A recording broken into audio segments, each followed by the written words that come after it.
তো আজকে এই ব্র্যান্ড পিসিটা আমার কাছে আসছে। এটা অনেক স্লো। এটাতে একটা হার্ড ডিস্ক লাগানো আছে সিগেটের। সিগেটের হার্ড ডিস্ক লাগানো আছে 500 জিবি, কিন্তু এটা অনেক স্লো। তো এই জন্য এইটাতে লাগাই দিলাম একটা এসএসডি কিং স্পেসের 120 জিবি একটা হার্ড ডিস্ক লাগাই দিছি। তো এখন এটা সুপার ফাস্ট হবে আশা করা যায়, আগে থেকে অনেক স্পিড হবে এবং এই হার্ড ডিস্কটাও সাথে থাকবে।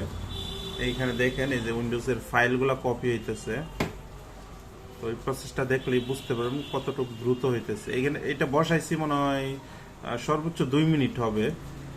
তো দুই দুই মিনিটে হতে 2-2.5 মিনিটের মধ্যে এই যে ফার্স্ট পার্ট কমপ্লিট হয়ে গেছে উইন্ডোজের। এখন এটা রিস্টার্ট নেবে, রিস্টার্ট নিয়ে সেকেন্ড পার্টে চলে যাবে। তো আমি ভিডিও কাটতেছি না, এই যে দেখেন এটা রিস্টার্টে চলে গেছে। আমরা যে এটাকে রিস্টার্ট দিই,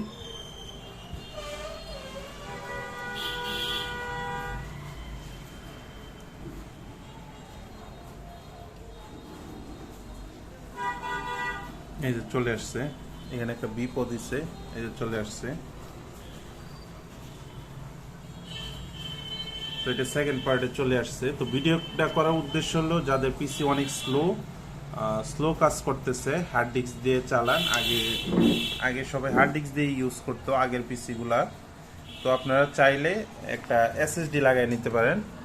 এসএসডি লাগাই নিলে আপনার পিসিটা অনেক ফাস্ট হয়ে যাবে, আগে থেকে অনেক ফাস্ট হয়ে যাবে। আপনার পিসি যদি অনেক আগের পেন্টিয়াম সিরিজেরও থাকে, অর্থাৎ সেলুরান ডুয়েল কোর ওইগুলো ফার্স্ট জেনারেশনের পিসি থাকে, তাও অনেক স্পিড বাড়বে।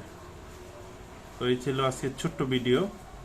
ভালো লাগলে ভিডিওগুলো বেশি বেশি শেয়ার করবেন। আর সবাই আমার ওয়াইফাই রাউটারের যে ইউপিএসটা আছে ওইটা ভিডিও চাইতেছেন, তো ওইটা এমন জায়গায় সেট আপ করা, আমি ভিডিওটা দিতে পারতেছি না, ওই জন্য দুঃখিত। আমি খুব তাড়াতাড়ি চেষ্টা করব ভিডিওটা দেওয়ার জন্য। খুদা হাফেজ।